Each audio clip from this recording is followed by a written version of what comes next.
Bayangkan kau melamar gadis yang kau cintai, tapi justru diludahi oleh ayahnya di depan warga desa yang menertawakanmu hanya karena kau miskin dan tak punya apa-apa. Hari itu, nama Wandi menjadi bahan hinaan, bukan hanya sebagai anak petani, tapi juga sebagai pemuda yang dianggap tak tahu diri. Ia pergi tanpa menoleh, dengan dada penuh luka dan tekad yang perlahan membara. Tapi setelah bertahun-tahun, saat ia kembali dengan kesuksesan yang tak terbayangkan, benarkah luka-luka lama itu cukup sembuh hanya dengan membalikkan keadaan?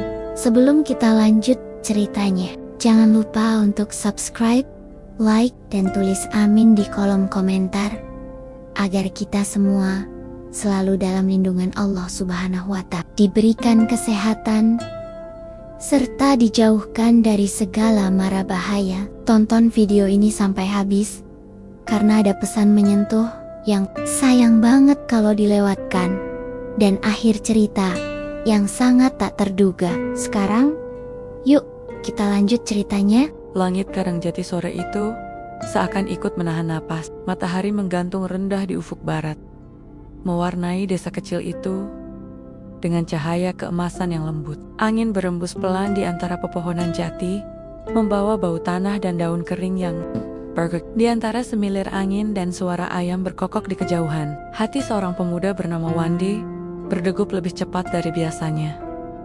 Ia berdiri di depan rumah lurah. Jantungnya seperti ingin meloncat keluar dari dada. Di tangannya, ia menggenggam seikat bunga melati dan map lusuh berisi surat lamaran yang ditulis dengan tangan sendiri. Bajunya rapi, meski terlihat murah. Rambutnya disisir ke belakang, sepatunya bersih, meskipun sudah mulai menipis di bagian sol. Wandi menarik napas panjang. Hari ini adalah hari yang telah lama ia persiapkan. Hari yang selama ini hanya ia impikan dalam diam. Ia akan melamar Sinta, putri tunggal lurah Karangjati, perempuan yang selama ini diam dayung menjadi mataharinya. Satu-satunya alasan ia bertahan menorehkan peluh sebagai tukang angkut kayu dan buruh tani dari ladang ke ladang.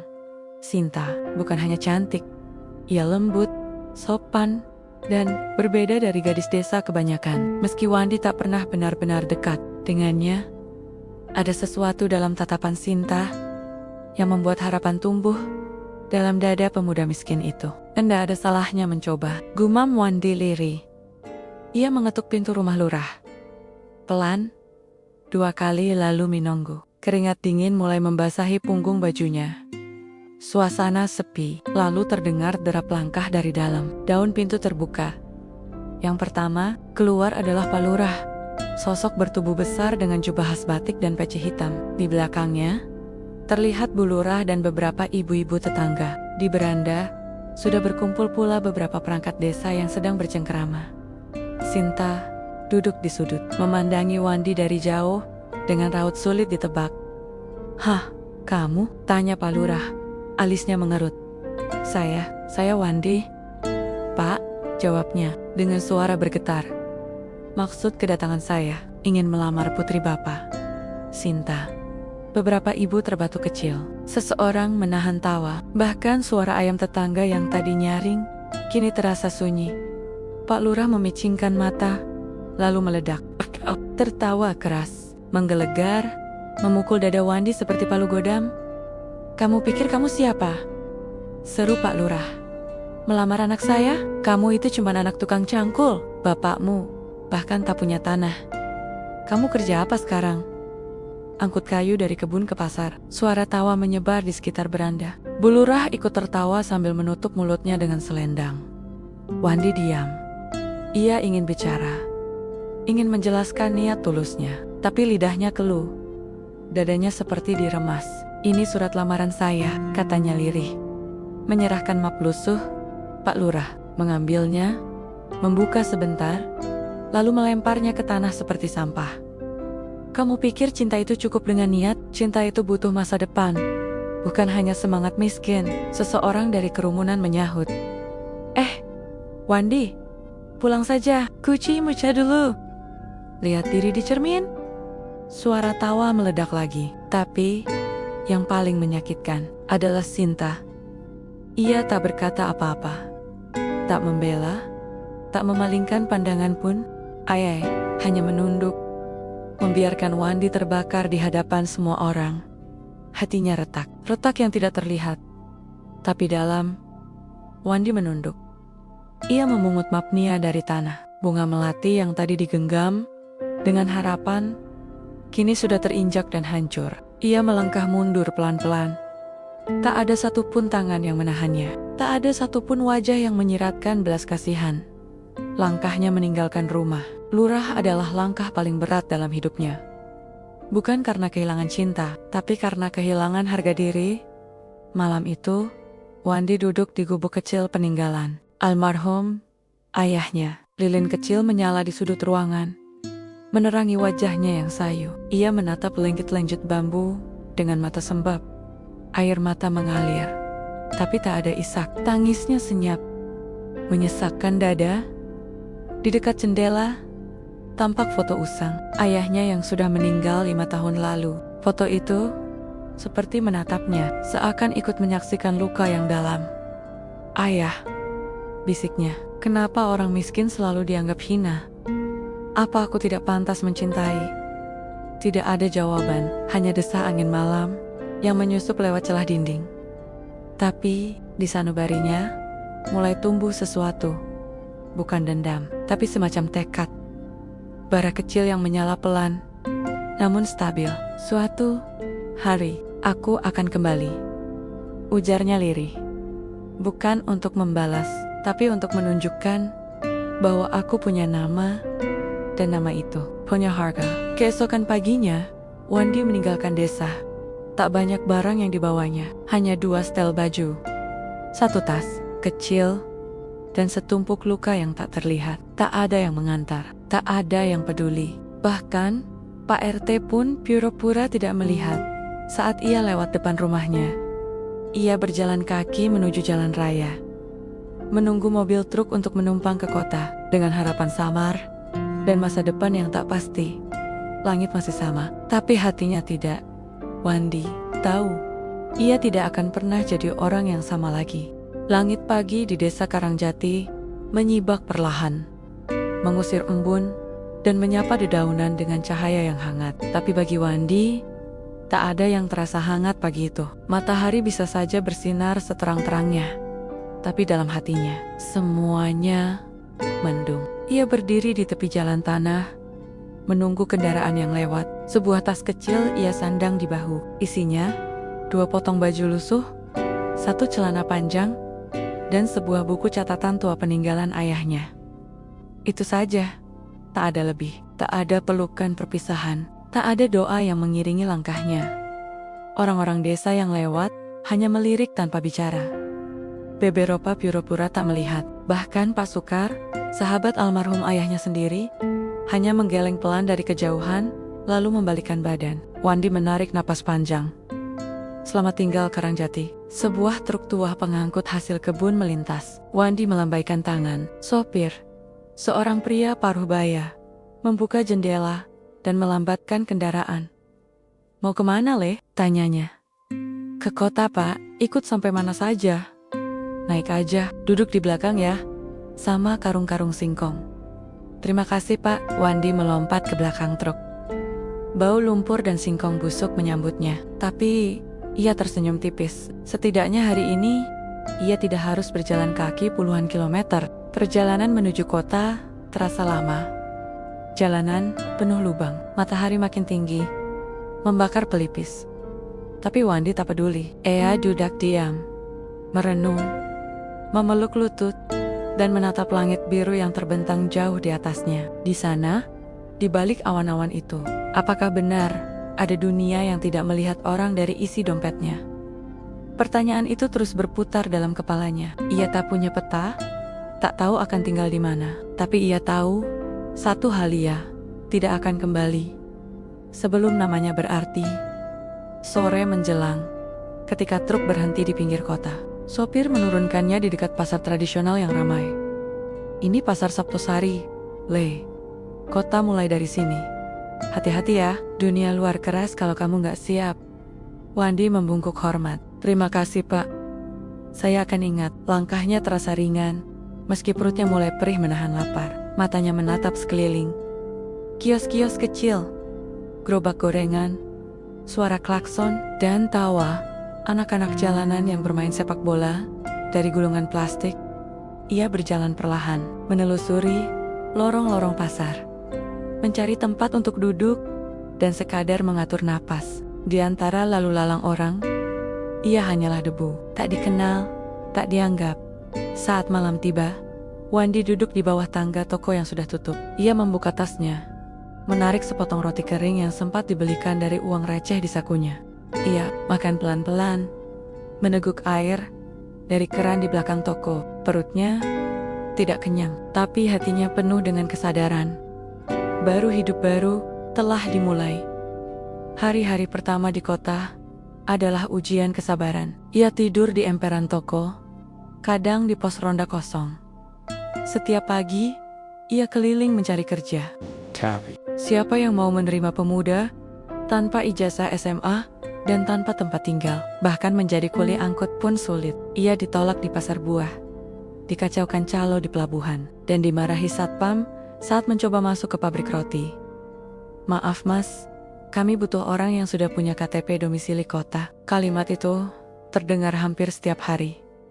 Namun Wandi tidak menyerah. Ia mulai membersihkan halaman toko setiap pagi tanpa diminta. Ia menyapu trotoar, membantu mendorong gerobak pedagang, dan kadang sekadar menolong nenek-nenek menyeberang jalan. Ia tidak dibayar, tapi ia belajar. Ia belajar melihat wajah kota, belajar mengenal kerasnya kehidupan, dan yang terpenting belajar untuk tidak menyimpan dendam. Satu malam, ketika ia tengah duduk di bangku taman, sambil mencatat rencana-rencana kecilnya di buku lusuh peninggalan ayah, seseorang mendekatinya. "Namamu siapa, nak?" tanya seorang pria tua dengan wajah ramah dan peci hitam yang bersih. "Wandi." "Pak, kamu sering saya lihat bersih-bersih depan toko Pak Herman. Kamu kerja di sana?" Wandi menggeleng. "Tidak, Pak. Saya hanya bantu-bantu. Siapa tahu nanti diberi pekerjaan." Pria itu tertawa pelan. "Namaku Pak Surya. Aku punya toko kelontong 2 gang dari sini. Kalau kamu mau bantu bersih-bersih dan bantu angkut barang, datang besok pagi ya. Gajinya kecil, tapi halal." Wandi langsung berdiri dan menunduk. "Saya mau, Pak. Terima kasih. Terima kasih banyak." Air matanya nyaris jatuh. Tapi ia tahan. Ia tahu, malam itu adalah titik cerah pertama dalam langit kelam hidupnya. Esoknya, Wandi mulai bekerja di toko Pak Surya. Ia menyapu, menyusun karung, mengantar pesanan, mencatat stok, bahkan menjaga toko. Ketika Pak Surya harus keluar, ia bekerja dengan hati, dengan jujur, dengan ketulusan yang tidak dibuat-buat. Pak Surya melihat itu. Ia tidak hanya memberi pekerjaan, tapi juga memberi nasihat tentang kejujuran, tentang dagang, tentang membangun dari nol. Orang yang jujur, Wandi, tidak akan cepat kaya, tapi dia akan kaya yang kuat. Kalimat itu tertancap dalam dada Wandi. Ia mulai menabung. Sedikit demi sedikit, ia menyisihkan uang makan untuk membeli buku bekas tentang bisnis. Ia belajar sendiri tentang keuangan, pemasaran, dan manajemen sederhana. Dunia yang dulu asing, kini perlahan menjadi ladang yang ia tanami. Waktu berlalu. 3 tahun pertama terasa seperti tempaan besi di kobaran api. Tapi Wandi bertahan. Di balik senyap, ia membangun. Di balik peluh, ia menanam harapan. Ia tahu langkahnya baru dimulai. Dan nama yang ia bawa, nama yang dulu dihina, diinjak, dan diludahyakan, ia jadikan nama yang kelak berdiri di papan tertinggi. Bukan untuk balas dendam, tapi untuk mengangkat harga semua orang yang pernah merasa kecil. Pagi itu, suara sapu lidi bergesekan dengan lantai toko Pak Surya menjadi musik yang menenangkan bagi Wandi. Ia bangun lebih awal dari biasanya. Seperti biasa pula, udara masih dingin. Kabut tipis masih menyelimuti jalan gang kecil tempat toko. Tapi semangatnya membara lebih panas dari mentari yang belum muncul di ujung timur. Wandi bekerja tak kenal lelah. Ia tak sekadar menyapu atau mengangkat karung beras. Ia mengamati, mendengar, belajar setiap pelanggan yang datang, setiap transaksi, Setiap cara Pak Surya berbicara, semuanya ia simpan dalam kepala dan hati. Bagi orang lain, toko kelontong ini hanya tempat kecil berisi sabun, gula, dan karung-karung sembako. Tapi bagi Wandi, ini adalah sekolah kehidupan. Suatu hari, saat sedang membantu menyusun stok minyak goreng, Wandi memberanikan diri bertanya, "Pak, kenapa toko ini bisa ramai terus ya? Padahal barang-barangnya sama kayak toko sebelah." Pak Surya tersenyum. Ia duduk di kursi rotannya, mengamati Wandi dengan mata penuh kebijaksanaan. "Karena aku percaya sama 3 hal. Wandi, jujur, ramah, dan tidak serakah.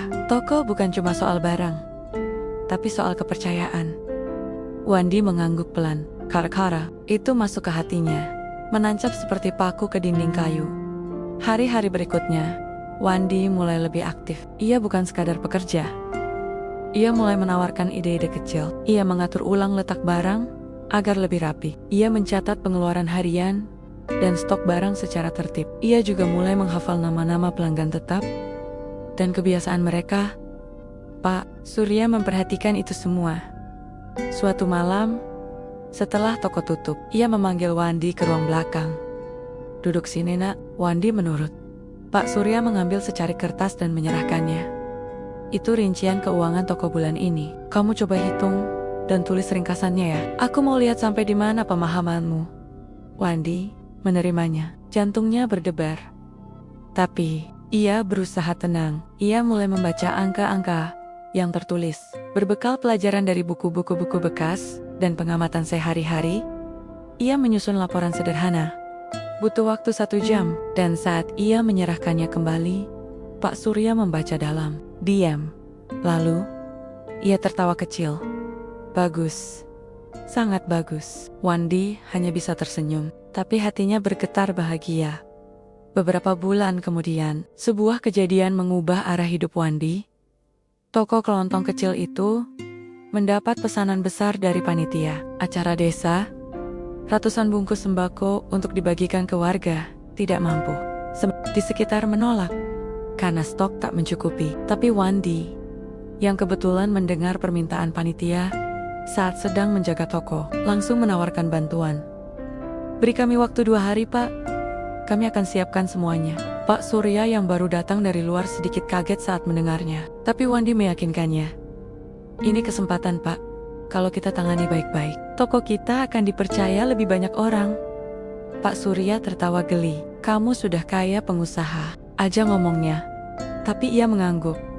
"Baik, kita coba." 2 hari berikutnya, Wandi bekerja tanpa henti. Ia ke pasar grosir, ia negosiasi dengan distributor, ia angkut karung demi karung, ia atur pengemasan, ia pastikan tidak satupun barang yang rusak atau kadaluarsa. Dan ketika pesanan selesai tepat waktu, panitia tak hanya puas, mereka terkesan. "Anak itu pintar, Pak Surya. Rapi, cekatan, dan sopan. Kalau kelak dia buka toko sendiri, pasti laris." Ucapan itu didengar banyak orang. Dan perlahan, nama Wandi mulai dikenal di lingkungan kecil itu. Setelah 1 tahun bekerja, Pak Surya memanggil Wandi lagi. Kali ini dengan tatapan yang berbeda, lebih serius, lebih dalam. "Aku sudah tua, Wandi. Kaki ini makin sering sakit. Aku ingin kamu bantu kelola toko ini sepenuhnya." Wandi terbelalak. Tapi saya cuma pekerja, Pak." "Bukan cuma pekerja. Kamu sudah seperti anak sendiri. Dan aku percaya kamu bisa. Mulai bulan depan, kamu kelola toko ini. Semua pembukuan, semua stok, semua transaksi, kamu pegang penuh." Wandi tak bisa menahan air matanya. Ia menunduk, tangan gemetar. "Terima kasih, Pak. Saya tidak akan mengecewakan." Waktu berjalan, toko Pak Surya berkembang. Di tangan Wandi, pengelolaan menjadi lebih modern. Ia mulai mencatat keuangan dengan lebih detail, menggunakan kalkulator bekas dan buku tebal khusus. Ia menawarkan jasa antar barang bagi warga yang tak sempat ke toko. Ia menjalin hubungan dengan distributor untuk mendapatkan harga lebih murah. Setiap rupiah yang ia hasilkan, sebagian ia tabung, sebagian lagi ia gunakan untuk membaca lebih banyak buku dan mengikuti pelatihan singkat dari komunitas pedagang kecil. Ia tidak membeli barang mewah, tidak mengganti sandalnya yang sudah tipis, tidak hidup berlebihan, karena baginya, hidup baru dimulai. Suatu malam, Wandi duduk di teras belakang toko, sambil memandangi langit yang pekat. Ayah, anakmu sudah mulai bisa berdiri sendiri. Ia membuka buku catatan lusuh yang selalu dibawanya. Di halaman kosong ia menulis, rencana 5 tahun. Tahun pertama, tabung 5 juta. Tahun kedua, mulai buka kios kecil sendiri. Tahun ketiga, cari distributor langsung. Tahun keempat, bangun gudang logistik kecil. Tahun kelima, kembali ke Karangjati. Tangannya gemetar saat menulis yang terakhir, tapi matanya bersinar. Karena ia tahu, setiap batu yang ia pijak sekarang adalah batu pertama dari jalan panjang menuju pembuktian. Wandi tidak pernah berhenti belajar, tidak pernah berhenti mencoba, dan yang paling penting tidak pernah berhenti percaya bahwa nasib bukan milik mereka yang dilahirkan di atas, tapi milik mereka yang tidak berhenti melangkah. Langit kota tampak bersih malam itu, bintang-bintang bertaburan, seperti butiran harapan yang belum sempat diraih. Wandi duduk sendiri di atap toko, memeluk lutut sambil menatap kosong ke langit luas. Di tangannya tergenggam buku catatan lusuh yang makin penuh coretan, makin syarat terencana, makin tebal dengan mimpi-mimpi yang mulai nyata. Tapi tak satu pun keberhasilan itu mampu menghapus satu titik hitam di hatinya. Luka yang tertanam dalam, luka yang berasal dari sebuah desa bernama Karangjati, dari hinaan, dari tawa ejekan, dari sepatu yang menginjak bunga melati hari itu, dari wajah Sinta yang diam saja, yang membiarkan ia hancur, tanpa satu kata pun. Pembelaan meski hidupnya mulai membaik, bahkan sudah jauh lebih mapan dibandingkan sebagian besar orang. Seumurannya ada malam-malam tertentu di mana Wandi merasa hampa, seolah-olah semua pencapaian ini adalah kulit luar yang dipoles dengan kerja keras, tapi tak pernah bisa menembus dinding hatinya yang beku. Apakah aku benar-benar sembuh? Tanyanya dalam hati. Ia memejamkan mata, tapi bayangan masa lalu muncul begitu saja, terlalu nyata. Suara tawa itu masih bergema, wajah-wajah yang mencemooh masih hidup dalam ingatannya. Anak tukang cangkul melamar anak lurah. Wandi menggenggam buku catatannya erat-erat, seakan itu bisa meredam gemuruh di dadanya. Beberapa hari kemudian, saat sedang mengantar pesanan ke rumah pelanggan langganan, ia melewati sebuah toko kertas besar. Di etalesenya terpajang papan bertuliskan, pelatihan menulis bisnis dan rencana usaha gratis untuk 30 orang terpilih. Wandi berhenti. Hatanya berdesir. Sudah lama ia ingin memperdalam ilmu menulis rencana usaha secara profesional. Ia tahu mimpinya untuk membuka bisnis logistik sendiri membutuhkan proposal yang bisa menarik investor atau pinjaman dari koperasi. Tanpa pikir panjang, ia masuk dan mendaftar. Ia tidak membawa ijazah, tidak mengenal siapapun, tapi ia punya satu hal, keyakinan bahwa belajar tak butuh gelar. Pelatihan itu berlangsung 2 minggu. Wandi duduk paling depan, mencatat paling banyak, dan paling sering bertanya. Beberapa peserta memandangnya, heran bajunya sederhana, sandalnya tipis, logat bicaranya masih desa sekali. Tapi ia tak peduli. Yang ia kejar bukan penampilan, yang ia kejar adalah pembuktian. Di hari terakhir, peserta diminta mempresentasikan rencana bisnis masing-masing. Wandi, dengan suara yang sedikit gemetar, tapi mata yang berbinar, menyampaikan rencana mendirikan Wanda Express, jasa pengiriman barang skala kecil menengah, dengan sistem kejujuran dan pengantaran cepat sebagai nilai utama. Setelah presentasinya usai, ruangan hening. Kemudian tepuk tangan pecah, bukan karena rencana yang paling canggih, tapi karena semangat dan ketulusan yang keluar dari setiap kata yang Wandi ucapkan. Salah satu pembimbing mendekatinya dan berkata pelan, "Kamu bukan cuma punya rencana bagus, tapi kamu punya jiwa pemimpin yang tumbuh dari luka." Wandi hanya bisa tersenyum kecil, tapi dalam dadanya air mata meleleh. Ia belum menang, tapi ia mulai diakui. Malam itu, ia kembali ke toko dengan langkah ringan, tapi ketika membuka pintu belakang dan melihat Pak Surya terbaring lemas, tubuhnya langsung tegang. "Pak," Pak Surya hanya tersenyum lemah. Tadi sempat pingsan sebentar. Mungkin kecapekan. Wandi langsung sikap. Ia membantu memijat kaki Pak Surya, menyiapkan air hangat, dan memasakkan bubur. Lelaki tua itu sudah seperti ayah sendiri baginya. Orang yang pertama kali memanggilnya bukan sebagai orang asing, tapi sebagai anak, Pak. Kalau nanti toko ini saya lanjutkan sendiri, Bapak istirahat saja ya. Saya janji tidak akan mengecewakan. Pak Surya menatapnya. Kamu tahu, Wandi, sejak pertama kali kamu kerja di sini, aku sudah lihat kamu bukan pemuda biasa. Kamu menyimpan luka besar, tapi kamu tak membiarkannya jadi racun. Kamu jadikan itu pupuk, dan aku yakin kamu akan tumbuh jadi pohon yang rindang. Wandi tertunduk. Air mata yang ia tahan akhirnya tumpah juga. Ia menunduk di pangkuan Pak Surya. Tak peduli meski usia dan kerasnya hidup telah membuatnya jarang menangis. Keesokan harinya, saat toko dibuka lebih lambat dari biasanya, warga sekitar mulai bertanya, Wandi, Pak Surya sakit ya? Caneng Bu, beliau hanya kecapekan. Sudah saya urus. Wandi melayani pembeli seperti biasa, tapi matanya tetap melirik ke dalam. Ia khawatir. Ia tahu, waktu Pak Surya di toko ini, mungkin tak lama lagi, beberapa minggu kemudian, Pak Surya benar-benar memutuskan pensiun. Ia menyerahkan kunci, surat izin toko, dan semua catatan keuangan kepada Wandi. Mulai hari ini toko kamu. Wandi tercekat. Ia bersimpuh, mencium tangan lelaki tua itu. Saya janji akan merawat warisan ini, Pak, seperti anak merawat nama ayahnya. Tahun berikutnya adalah tahun yang sibuk. Toko berkembang pesat. Wandi mulai menyewa ruko kecil di ujung jalan untuk membuka cabang. Ia menggandeng 2 temannya dari pelatihan bisnis untuk membentuk tim kecil. Mereka mulai melayani pengiriman barang dalam kota. Nama Wanda Express mulai dikenal. Tapi tetap, di balik setiap keberhasilan, ada satu ruang dalam hatinya yang tetap kosong. Ruang itu bernama Karangjati.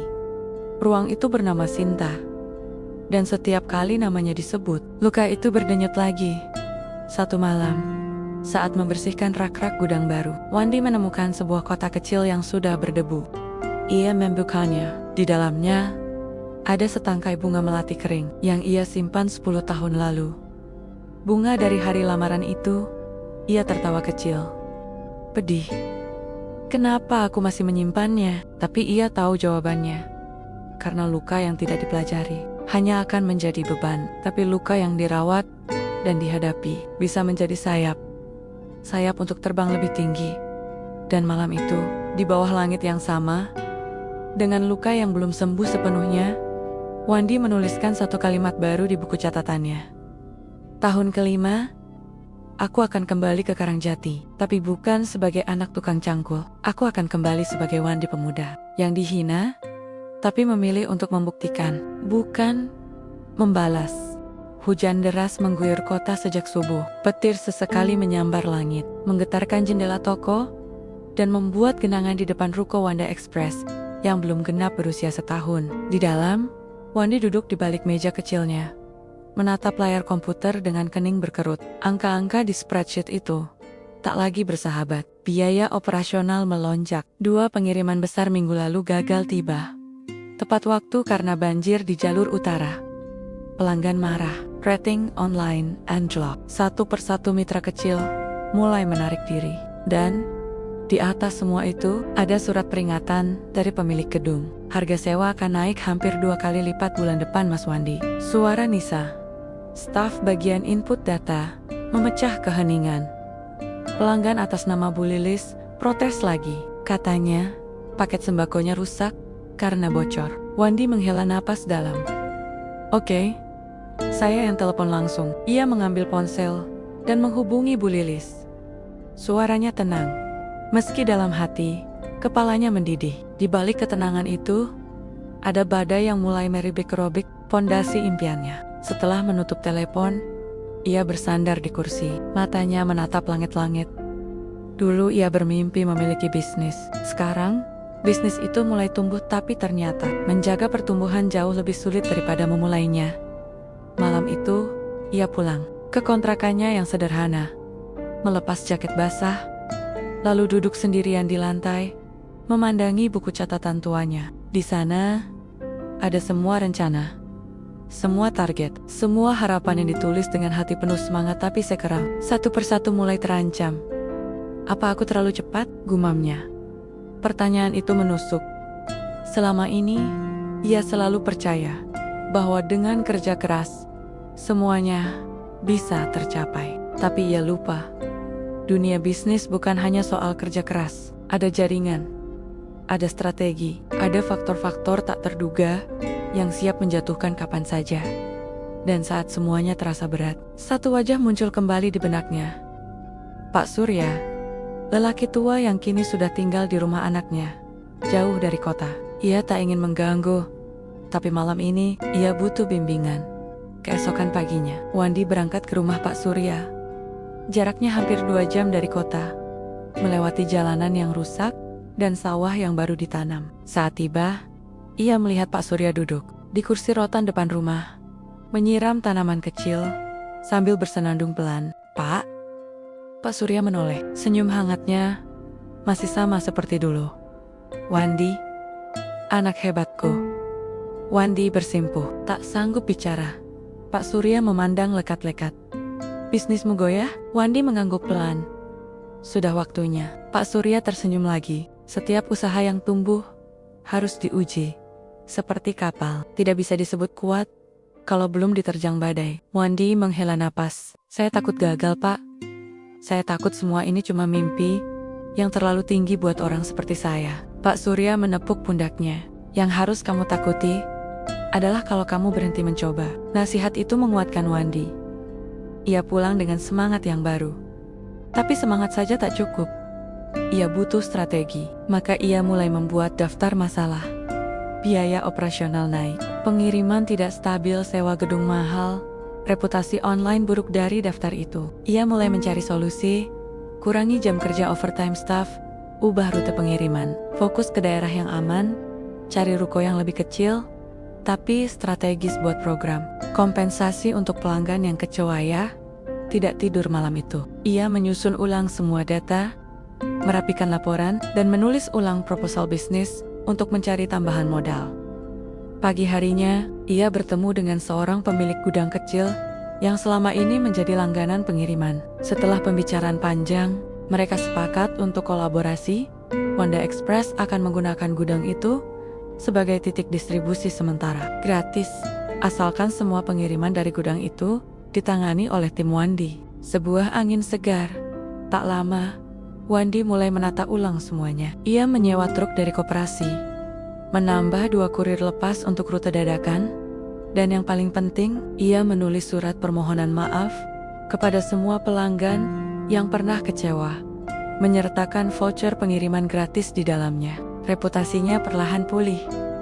Tapi cobaan belum selesai. Suatu malam, saat tengah memeriksa gudang baru, Wandi menerima telepon dari stafnya. Mas, ada yang nyebarin kabar kalau Wanda Express curang pakai barang rusak untuk sembako bantuan. Jantung Wandi berdegup kencang. Siapa? Katanya. Pesaing baru dari Blok Timur. Mereka nuduh kita karena kalah tender kemarin. Wandi terdiam. Ia tahu, fitnah itu bisa membunuh lebih cepat daripada kesalahan nyata. Ia menutup telepon. Wajahnya tegang, tapi dadanya tak lagi kosong. Ia tahu ini saatnya membuktikan bahwa ia bukan hanya bisa bekerja, tapi bertahan. Keesokan harinya, Wandi membuat video klarifikasi. Ia bicara sendiri di depan kamera, tanpa naskah, tanpa aktor, tanpa editing mahal. Ia hanya bicara dari hati. Saya Wandi, pendiri Wanda Express. Dulu saya hanya anak petani miskin. Tapi saya tahu satu hal, kepercayaan dibangun dengan keringat dan dijaga dengan kejujuran. Kalau Anda menemukan kesalahan dari tim kami, beritahu saya langsung. Kami akan tangani. Tapi jangan percaya pada kebohongan yang tidak bisa dibuktikan. Video itu sederhana, tapi viral. Puluhan pelanggan setia membagikan ulang. Mereka menulis komentar positif. Beberapa influencer kecil ikut mendukung. Dan dalam seminggu, pesanan naik 2 kali lipat. Wandi berdiri di depan kaca kantornya yang baru. Gudang kecil di timur kota kini penuh dengan kotak-kotak berlogo Wanda Express. Di dalam, Puluhan anak muda bekerja dengan semangat. Suara mesin printer, telepon berdering, tawa ringan para staf semuanya jadi irama kemenangan. Tapi di balik semua itu, Wandi tahu perjuangan ini belum selesai. Baru satu sungai yang aku seberangi, katanya dalam hati. Masih ada satu samudra yang menanti. Dan di seberangnya, ada sebuah desa bernama Karangjati. Tempat luka pertamanya ditanam. Tempat luka itu akan sembuh hanya bila ia kembali bukan sebagai Wandi yang miskin, tapi sebagai Wandi yang tak bisa lagi diremehkan. Subscribe dulu yuk, sebelum lanjut ceritanya. Karena setelah ini, kita akan masuk bab yang mulai menegangkan dan memasuki akhir cerita yang sangat tidak terduga. Siapkan kopi, cemilanmu, dan atur posisimu senyaman mungkin. Sekarang, yuk kita lanjutkan lagi ceritanya. Mentari pagi menggantung malu di balik awan tipis ketika mobil hitam menggelinding perlahan di jalan utama desa Karangjati. Suara roda melindas bebatuan kecil, mengundang pandangan dari warga sekitar. Anak-anak berhenti bermain, para ibu menoleh dari depan warung, dan lelaki-lelaki tua mendongakkan kepala sambil meneduhkan mata dengan telapak tangan. Mobil itu bukan pemandangan biasa di desa kecil yang tanahnya masih basah oleh embun. Apalagi ketika pintunya terbuka dan dari dalamnya turun seorang pria muda dengan kemeja putih bersih, celana hitam rapi, dan sepatu mengilap. Di tangannya, sebuah koper hitam sederhana. Tidak ada pengawalan, tidak ada kesombongan, tapi dari caranya berjalan, orang-orang tahu ia bukan lagi Wandi yang dulu. Wandi, bisik seseorang. Wandi anak almarhum Pak Darmo, yang dulu diludahi Pak Lurah. Gumaman berhamburan di antara bisik-bisik tak percaya. Wandi berdiri tegak. Ia mengedarkan pandangan. Segalanya masih sama, rumah-rumah kayu dengan dinding yang lapuk. Sawah-sawah hijau menghampar, dan aroma dedaunan basah yang menyergap hidung. Tapi hatinya tidak lagi bergemuruh seperti dulu. Ia telah belajar berdiri, dan hari ini ia datang bukan untuk mencari pengakuan, tapi untuk menyelesaikan bab yang belum tuntas.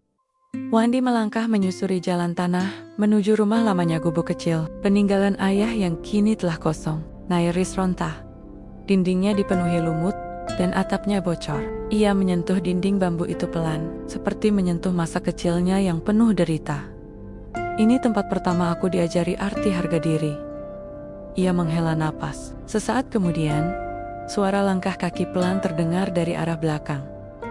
Wandi, Ayaman, seorang pria paruh baya, berdiri di sana. Kumisnya masih lebat, tapi tubuhnya sudah tak segagah dulu. Matanya memerah, gemetar. Itu Pak RT, orang pertama yang pura-pura tak melihat saat Wandi dulu pergi dari desa. Saya tidak menyangka kamu kembali, katanya dengan suara lirih. Wandi tersenyum sopan. Saya tidak menyangka desa ini masih menyimpan suara embun seindah dulu, Pak. Pak RT menunduk, ada malu dalam gesturnya. Dulu, kami semua salah. Wandi mengangguk pelan. Ia tak membalas. Ia tak datang untuk mencari permintaan maaf. Tapi, luka memang tetap terasa saat orang yang dulu membiarkannya jatuh kini berdiri di hadapannya dengan tangan menggigil. Tak butuh waktu lama, kabar kedatangan Wandi menyebar seperti angin. Desa Karangjati bergetar pelan-pelan. Warga mulai berdatangan. Ada yang ingin menyapa, ada yang ingin minta foto, ada yang hanya menatap dari jauh, tak yakin harus bicara apa. Dia sekarang punya usaha pengiriman besar di kota. Katanya, omzetnya ratusan juta sebulan. Masya Allah. Lihat bajunya, lihat mobilnya. Bisik-bisik itu menggema di seantero desa. Tapi satu nama tidak keluar dari mulut Wandi sepanjang hari. Sinta. Bukan karena ia tak ingat, tapi karena terlalu dalam untuk disentuh tanpa menyakiti diri sendiri. Sore harinya, Wandi memenuhi undangan Pak Lurah. Rumah besar di ujung jalan yang dulu menjadi saksi penghinaan terbesar dalam hidupnya, kini berdiri sama, tapi terasa lebih kecil dari bayangan di kepalanya. Ia melangkah masuk, langkahnya tenang, tapi hatinya berdentum. Pak Lurah menyambut di depan pintu, masih tinggi, masih berbadan tegap, tapi keriput telah menyusun di wajahnya. Wandi, kau benar-benar kembali. Wandi menunduk sopan. Terima kasih telah menerima saya, Pak. Di ruang tamu, duduk Bu Lurah. Ia tampak terkejut, tapi berusaha tersenyum. Sudah lama ya, tidak pulang. Kami dengar dari orang-orang kota. Usaha kamu besar sekali sekarang. Wandi duduk, membuka map kecil, dan menyerahkan satu berkas. Ada 2 hal yang saya bawa ke desa ini, Pak. Yang pertama, saya ingin membuka cabang pengiriman di Karangjati, sebuah gudang kecil dan pelatihan kerja untuk anak-anak muda desa. Saya ingin membantu mereka agar tak perlu pergi jauh hanya untuk mencari harapan. Pak Lurah terdiam. Bu Lurah saling pandang dengan suaminya. Dan yang kedua, Wandi menatap langsung ke mata Pak Lurah. Saya sebagai anak dari almarhum Pak Darmo, lelaki yang dulu dianggap tidak layak berdiri di halaman rumah ini. Sunyi, senyap. Pak Lurah menelan ludah. Wandi, dulu aku terlalu angkuh, terlalu buta. Wandi tersenyum. Saya tidak datang untuk menuntut permintaan maaf, tapi saya ingin Bapak tahu, saya tidak pernah dendam. Saya hanya ingin membuktikan bahwa yang diremehkan bukan berarti tidak punya masa depan. Bu Lurah mulai menangis pelan. Dan saat itulah seseorang berjalan masuk dari arah dapur. Langkahnya pelan, kepalanya tertunduk. Sinta. Ia mengenakan gamis putih sederhana. Rambutnya dikuncir rapi. Wajahnya masih cantik tapi matanya sayu, seperti mata seseorang yang sudah lama menyimpan penyesalan. Mata mereka bertemu sekilas, tapi menyakitkan. Sinta, Pak Lurah memanggil. Ini Wandi. Sinta menunduk lebih dalam, bibirnya gemetar. Aku tahu, suaranya nyaris tak terdengar. Wandi berdiri. Ia tak bisa lama. Terima kasih sudah menerima saya. Saya akan tinggal sementara di rumah lama kami. Minggu depan, pembangunan gudang dimulai. Pak Lurah menahan lengan bajunya. Wandi, bolehkah kami membantu? Wandi tersenyum, tapi senyumnya tenang dan tegas. Dulu Bapak tidak percaya saya bisa membangun apapun. Biarlah saya tunjukkan bahwa saya bisa membangun dari reruntuhan yang Bapak tinggalkan. Lalu, ia pamit, melangkah keluar, melewati Sinta yang berdiri diam.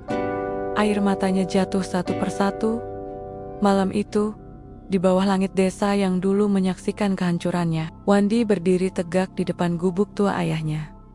Ia mendongak menatap langit. Ayah, anakmu kembali. Bukan dengan kemarahan, tapi dengan bukti bahwa hinaan bisa dikalahkan oleh kerja keras dan harga sebuah nama. Langit Karangjati berwarna jingga pucat. Ketika suara palu dan gergaji mulai terdengar dari lahan kosong di dekat balai desa, beberapa pemuda lokal mulai sibuk membangun fondasi gudang pengiriman milik Wandi. Benar besar terbentang di pinggir jalan. Wanda Express cabang desa Karangjati. Dari desa untuk Indonesia, warga yang dulu mengacuhkan Wandi, kini berdiri di pinggir jalan, menatap penuh takjub. Anak-anak kecil berlarian menanjuk-nanjuk alat berat yang datang dari kota. Di teras rumah-rumah tua, para orang tua bergumam pelan tentang seorang anak desa yang dulu diusir, kini pulang membawa terang.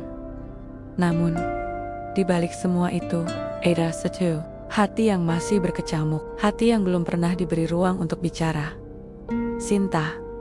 Beberapa hari setelah kunjungan ke rumah Pak Lurah, Wandi lebih sering menyendiri. Ia bekerja dengan tenang, mengatur pembangunan gudang, bertemu RT, RW, dan pemuda desa. Tapi di setiap senyum dan sambutan hangat itu, tak satu pun mampu mengusir rasa ganjil yang menggelayuti hatinya setiap kali ia melewati rumah besar di ujung jalan itu.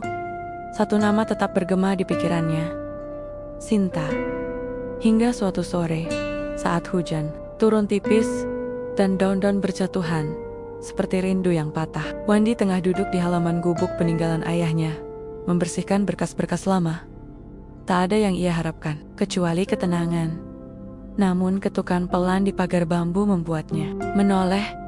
Seseorang berdiri di sana, berselimut kerudung putih, matanya sembab, tangannya gemetar memegang sesuatu. Sinta. Untuk pertama kalinya setelah bertahun-tahun, mereka berdiri hanya sejarak 2 langkah. Tak ada saksi, tak ada suara, hanya detak jantung yang menegang, dan air mata yang menggantung. Boleh, Aku bicara. Sebentar saja, tanya Sinta dengan suara yang nyaris pecah. Wandi diam sejenak, lalu membuka pagar bambu kecilnya dan mengangguk. Silakan duduk, katanya. Datar. Sinta duduk di bangku kayu yang sudah rapuh. Ia menggenggam roknya erat-erat. Menunduk seperti sedang duduk di ruang pengadilan yang menunggu vonis. Aku tidak tahu harus mulai dari mana. Wandi menatap lurus ke depan, tidak memandangnya. Kalau kau ingin minta maaf, tak perlu, aku sudah memaafkan. Bahkan, sebelum aku pergi, Sinta menggeleng. Bukan itu. Aku ingin menjelaskan, karena sejak hari itu, sejak kau pergi, aku hidup dalam penyesalan yang tak pernah selesai. Hujan mulai turun lebih deras, tapi tak satu pun dari mereka bergeming. Aku diam waktu itu bukan karena aku ikut menghina. Suara Sinta mulai bergetar. Aku takut. Takut pada ayahku, takut pada ibu. Takut kalau aku bicara membela, aku akan diusir. Dan aku pengecut, Wan. Wandi masih diam. Aku mencintaimu. Dulu. Tapi aku tak cukup kuat untuk melindungi itu. Tangis mulai jatuh satu persatu dari pipi Sinta. Hening menyelimuti keduanya. Wandi menutup matanya sesaat. Suara tangis itu menusuk relung yang sudah lama dikuburnya. Dan setelah kau pergi, aku mencari namamu di setiap surat kabar, di setiap media sosial, berharap bisa tahu kabarmu. Sinta mengeluarkan sebuah buku kecil dari dalam tasnya. Ini, kutulis sendiri, kumpulan surat yang tak pernah terkirim. Untukmu, ia menyodorkan buku itu. Wandi memandang buku itu, tangannya terulur, lalu berhenti. Ia menariknya kembali. Aku tidak tahu, Sin, apakah aku siap membaca masa lalu, yang bahkan aku sendiri belum sanggup hadapi. Sinta menghapus air matanya. Aku tidak berharap kau memaafkan. Aku hanya ingin kau tahu bahwa sejak kau pergi, aku juga terluka. Luka yang tidak sembuh karena aku menyimpannya dalam diam. Petir menyambar jauh di atas bukit. Angin berembus membawa dingin. Wandi berdiri. Sinta, aku sudah bukan Wandi yang dulu. Luka itu sudah lama jadi nisan dalam hidupku. Tapi jangan salah paham. Aku tak membencimu. Aku hanya tidak tahu apakah aku masih punya ruang untuk mengenangmu tanpa kesedihan. Sinta berdiri perlahan. Aku mengerti dan terima kasih karena masih bersedia mendengarkan aku. Saat ia melangkah pergi, langkahnya goyah, tapi punggungnya tetap tegak. Dan Wandi tahu, malam itu bukan tentang cinta yang ingin kembali. Malam itu adalah pemakaman terakhir untuk cinta yang pernah hidup dan terluka. Esoknya, Wandi memulai hari dengan wajah baru. Ia lebih tenang, lebih ringan. Ia tahu, dendam tak lagi hidup. Yang tersisa hanyalah jejak, dan jejak tak bisa dihapus, hanya bisa dilalui. Ia berdiri di depan gudang baru yang hampir selesai. Beberapa pemuda menyapanya riang. Mas Wandi, nanti sore kumpulan pemuda ya? Jangan lupa datang. Ia tersenyum. Pasti. Dan saat sore datang, dan langit berubah ungu, lembut, Wandi berdiri di tengah lapangan kecil. Di depan puluhan pemuda desa, di tangan mereka ada formulir pelatihan kerja. Ada berkas lamaran, ada harapan. Wandi berbicara lantang. Aku bukan orang hebat, aku hanya orang yang pernah dihina dan tidak memilih membalas, tapi membuktikan. Suara tepuk tangan pecah, beberapa mata berkaca-kaca. Dan malam itu, nama Wandi tidak lagi dikenal sebagai anak tukang cangkul, tapi sebagai lelaki yang menanam harga diri dan memanen hormat. Pembangunan gudang Wanda Express telah selesai. Bangunan bercat abu-abu itu berdiri tegak di sisi jalan utama Karangjati, menandai perubahan besar yang belum pernah disaksikan desa itu sebelumnya. Truk-truk kecil berlalu lalang. Beberapa anak muda memakai rompi bertuliskan staf sibuk mengatur barang dan catatan pengiriman. Desa yang dulu menolak Wandi, kini berubah jadi ladang harapan baru. Tapi seperti yang selalu terjadi, tak semua orang bahagia melihat orang yang pernah mereka injak kini berdiri lebih tinggi dari yang bisa mereka jangkau. Lihat saja nanti, dia kira bisa beli hormat orang cuma dengan bangun gudang. Dulu itu anak miskin yang ditendang dari desa, sekarang sok jadi pahlawan. Apa jangan-jangan dia punya maksud lain? Mau rebut tanah orang. Kata-kata itu tidak selalu diucapkan terang-terangan, tapi berbisik. Beredar, seperti racun yang merembes perlahan ke dinding kepercayaan warga. Dan yang paling keras menyebar. Fitnah itu adalah Pak Sumadi. Mantan tokoh masyarakat, kakak ipar Pak Lurah. Dulu salah satu yang tertawa paling keras saat Wandi diludahi. Dan kini, ia benci harus melihat anak yang dulu ia rendahkan berdiri tegap di tanah yang dulu dipijaknya dengan sombong. Sementara itu, Wandi justru fokus membantu. Ia membuka pelatihan keuangan dasar untuk ibu rumah tangga. Ia mengundang mentor bisnis dari kota untuk berbagi ilmu pada pemuda desa. Ia bahkan memperbaiki jalan masuk ke pasar dengan dana pribadi. Tapi komentar miring tetap datang, bahkan lebih keras. Suatu siang, saat Wandi pulang dari pelatihan koperasi, ia mendapati tembok gudang barunya dicoret beser-beser dengan cat merah. "Pulang saja, jangan sok suci." Warga berkumpul. Beberapa kaget, beberapa menunduk. Wandi berdiri, diam. Ia membaca tulisan itu, lalu menarik napas dalam-dalam. Ia tidak marah, tapi hatinya berat. "Kita bersihkan," katanya tenang. Ia mengambil air sabun, sikat besar, dan mulai menggosok tembok itu sendiri. Perlahan, penuh tekad. Beberapa anak muda ikut membantu. Seorang ibu ikut mengusap air matanya. "Maafkan kami, Wan. Tak semua orang bisa langsung berubah." Wandi tersenyum. "Saya tak pernah menuntut orang berubah. Saya hanya ingin membuktikan bahwa yang dulu dianggap hina bisa jadi pemimpin juga." Malam itu, di rumah kecilnya, Wandi duduk termenung. Pak RT datang membawa kabar. "Besok pagi, rapat warga, Pak Sumadi menuduh kamu merebut tanah milik desa." Wandi menatap Pak RT dalam diam. "Bahkan surat tanah dan izin dari balai desa sudah saya urus." Pak RT mengangguk. "Aku tahu, tapi dia menyulut api, Wan, dan beberapa orang." Mulai goyah, pagi harinya, balai desa penuh. Warga berkumpul. Suasana tegang. Pak Sumadi berdiri di depan. Tangannya menunjuk peta. Lahan yang dipakai untuk gudang itu dulu ditandai untuk lapangan desa, tidak pantas dipakai pribadi. Pak Lurah berdiri, tapi sudah ada dokumen jual beli yang sah. Lahan itu dibeli secara legal oleh Wandi dari Pak Narto, yang memang pemilik sahnya. Pak Sumadi menggebrak meja. "Itu karena kamu semua takut sama nama besarnya sekarang." Wandi akhirnya berdiri. Ia berjalan ke depan, mengambil mikrofon. "Maaf, boleh saya bicara?" "Ruangan Henning. Semua dokumen bisa dicek. Saya tidak merebut tanah siapapun. Saya beli dengan harga yang wajar. Dan semua kegiatan di gudang ini terbuka untuk umum. Bahkan, banyak pemuda yang mendapat pekerjaan dan pelatihan di sini." Ia menatap satu persatu warga. "Kalau saya harus pergi, saya pergi. Tapi, tanya dulu pada diri kalian, apakah yang lebih kalian benci? Saya sebagai Wandi anak miskin, atau kenyataan bahwa saya berdiri di sini bukan untuk membalas, tapi untuk membangun?" Suara gemuruh pelan terdengar dari pojok ruangan. Seorang pemuda berdiri. "Saya kerja di gudang Mas Wandi.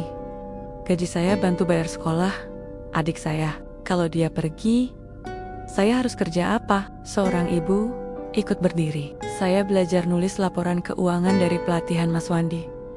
Warung saya sekarang untung 2 kali lipat." Satu persatu warga bangkit, mendukung, membela. Suasana berubah. Pak Sumadi terdiam. Wajahnya merah, tapi ia tak bisa menahan gelombang simpati yang terus menguat untuk Wandi. Setelah rapat selesai, Wandi keluar. Udara segar menerpa wajahnya. Pak Lurah menghampiri, menepuk bahunya. "Aku menyesal, Wan. Dulu aku buta, tapi sekarang aku bangga. Sangat bangga." Wandi mengangguk. "Saya tidak ingin balas dendam, Pak. Saya hanya ingin harga diri saya tak diinjak 2 kali." Malam itu, Wandi berdiri di depan gubuk ayahnya. Ia menatap langit gelap. "Luka itu sudah cukup dalam. Aku tak akan membiarkannya jadi luka baru. Biarlah ku bayar semua ini dengan sabar, dengan bukti, dengan kerja." Ia menatap ke arah gudang, lalu berbisik pelan. "Harga sebuah nama memang tak murah. Tapi aku bersedia membayarnya demi diriku dan demi semua anak desa yang ingin percaya bahwa mereka juga berharga. Pagi itu, Karangjati tidak hanya terbangun oleh suara ayam jantan dan deru angin di sela daun pisang. Desa itu terbangun oleh sebuah perubahan yang perlahan tapi nyata telah menancap di hati warganya. Di halaman balai desa, spanduk berwarna biru muda terbentang, bertuliskan Festival Pemuda Karangjati. Dari tanah kecewa menjadi ladang asa, festival pertama yang diselenggarakan sejak desa itu berdiri. Dan penggagasnya adalah Wandi, pemuda yang dulu dikecam, kini berdiri di barisan depan untuk menyalakan lentera masa depan. Lapangan penuh. Ada stand makanan hasil UMKM warga, ada panggung musik kecil dari anak muda desa, ada kompetisi menggambar untuk anak-anak, dan pelatihan membuat proposal usaha bagi para remaja. Tapi yang paling menyentuh adalah sesi berani bicara, sesi di mana warga diberi panggung untuk menceritakan perjalanan hidup mereka dan bagaimana mereka bangkit dari keterpurukan. Dan saat nama Wandi dipanggil, seluruh mata memandangnya. Tak ada lagi ejekan, tak ada lagi cibiran. Hanya rasa hormat, ia naik ke panggung. Sederhana, tidak memakai jas. Hanya kemeja putih dan celana abu-abu. Tapi di balik kesederhanaan itu, ada wibawa yang sulit dijelaskan. Wandi berdiri di depan mikrofon. Saya Wandi. Dulu, saya hanyalah anak petani yang tak lulus SMA. Saya pernah diusir dari desa ini, pernah dianggap najis oleh mereka yang berdasi. Tapi, saya bersyukur karena justru luka itulah yang mendorong saya. Suasana hening. Nama saya pernah dipakai untuk menghina. Jangan seperti Wandi. Mau jadi miskin kayak Wandi? Tapi sekarang, biarkan saya ganti kalimat itu. Ia menatap semua hadirin. Jadilah seperti Wandi, yang dihina, tapi tidak menyimpan benci. Yang diusir, tapi kembali untuk membangun. Tapi memilih untuk berdiri lebih tinggi. Bukan untuk menginjak, tapi untuk mengangkat. Tepuk tangan meledak, beberapa mata berkaca-kaca. Bahkan Pak Lurah yang duduk di barisan depan tampak menyeka air matanya diam-diam. Usai sesi itu, puluhan warga menghampiri Wandi anak-anak, meminta tanda tangan. Ibu-ibu meminta tips usaha. Bahkan para pemuda mulai memanggilnya dengan sebutan Banggi, Vangje, dan bukan lagi anak tukang cangkul. Tapi di tengah keramaian itu, datanglah seorang lelaki tua yang jarang terlihat ikut kegiatan desa. Pak Marno, dulu sahabat dekat ayah Wandi, yang menghilang sejak istrinya meninggal. Ia menggenggam tangan Wandi erat. Kau tahu, Wan, nama ayahmu dulu selalu disebut di sawah-sawah. Orang bilang dia jujur, tegas, tapi miskin. Sekarang, orang menyebut nama anaknya di toko, di balai, di kantor. Dan orang bilang, anaknya kuat, lembut, tapi bijak. Wandi tak bisa berkata-kata. Ia hanya menggenggam tangan Pak Marno lebih erat. Dan di detik itu, ia sadar, ia tidak lagi memikul beban. Namanya, ia sedang mewariskannya.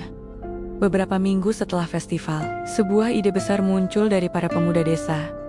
Bang Wandi, kata Anwar, salah satu staf logistik, gimana kalau kita bikin koperasi desa? Namanya, Koperasi Harapan Wandi. Wandi kaget. Ia nyaris tertawa. Tapi ditahan. Kenapa pakai nama saya? Anwar menjawab, karena nama abang bukan sekadar nama, tapi simbol bahwa anak desa juga bisa punya arah, dan kami butuh simbol itu. Wandi termenung. Tak pernah dalam hidupnya ia membayangkan namanya yang dulu dipermalukan, kini diusulkan sebagai nama koperasi. Nama yang akan dicetak di seragam, di buku kas, di spanduk. Namun di balik itu, ia juga sadar nama bukan lagi tentang harga diri pribadi, tapi tentang nilai yang diwariskan. Koperasi itu akhirnya berdiri 3 bulan kemudian. Tidak mewah, tapi penuh semangat. Di hari peresmian, Sinta datang bersama ibunya. Mereka membawa piring kecil berisi tumpeng mini. Wandi menyambut mereka hangat. Tidak ada percakapan panjang.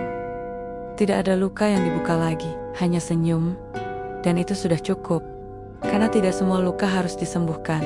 Beberapa cukup diikhlaskan agar hidup bisa terus berjalan. Sore itu, Wandi duduk di depan gubuk ayahnya. Ia masih memilih tinggal di sana. Meski banyak yang menawarkan rumah mewah atau pindah ke kota, Ia menulis surat di atas buku catatan tua. Ayah, hari ini orang-orang menyebut namaku dengan hormat. Tapi, aku tahu, itu semua karena akar yang kau tanam di dada anakmu ini.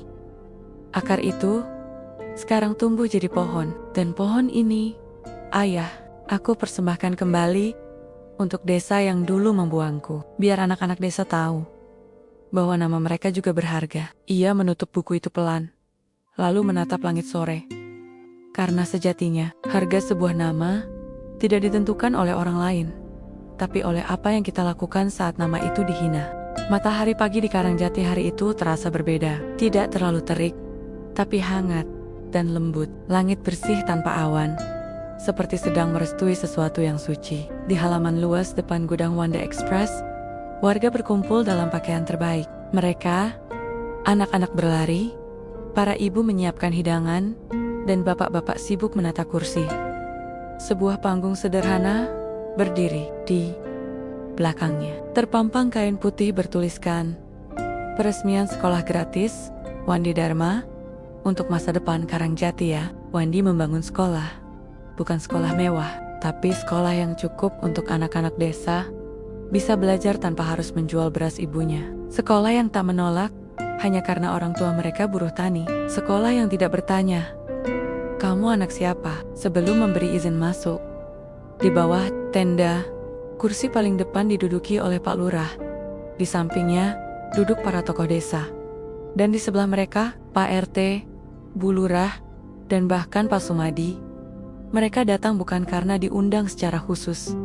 Mereka datang karena hati mereka telah dikalahkan oleh kebaikan yang tidak pernah meminta balasan. Wandi berdiri di atas panggung, mengenakan batik sederhana, tidak membawa catatan pidato, tidak membawa naskah apapun, hanya hati dan nama. "Bapak Ibu, dulu saya bukan siapa-siapa." Suaranya menggema tenang. "Saya adalah anak dari seorang petani miskin yang meninggal karena dipermalukan. Dulu, saya berjalan melewati jalan ini dengan kepala tertunduk. Saya tidak punya opo-opa, kecuali nama dan harga diri." Ia menghela napas. "Sekarang, saya kembali bukan untuk membalas, tapi untuk mengembalikan apa yang dulu saya ambil dalam diam kepercayaan." Ia menunjuk ke arah bangunan sekolah di belakang. "Sekolah ini bukan milik saya, tapi milik setiap anak yang pernah dihina karena miskin. Milik mereka yang dibatasi oleh nasib. Milik mereka yang punya mimpi, tapi tidak tahu kemana harus melangkah." Tepuk tangan meledak. Ada yang menangis, ada yang tersenyum lebar, dan ada juga yang menatap kosong, merenungi waktu yang telah terbuang oleh kesombongan. Sore harinya, saat acara selesai dan warga mulai pulang, Wandi duduk di bawah pohon randu besar, dekat sawah tempat ia dulu sering menenangkan diri di masa kecil. Di sampingnya, berdiri seorang anak kecil, usianya tak lebih dari 8 tahun. Bajunya kusam, tapi matanya menyala. "Mas, sekolah itu bisa buat saya juga ya?" Wandi tersenyum. "Namamu siapa?" Omar. "Damar, anak siapa?" Anak itu mengangkat bahu. "Saya nggak tahu. Ibu saya bilang saya titipan Tuhan." Wandi menatap anak itu. Dadanya sesak. Ia seperti melihat cermin kecil dirinya di masa lalu yang rapuh. Saat tak ada yang menganggapnya ada, ia mengusap kepala Damar. "Damar, kamu gak perlu anak siapa.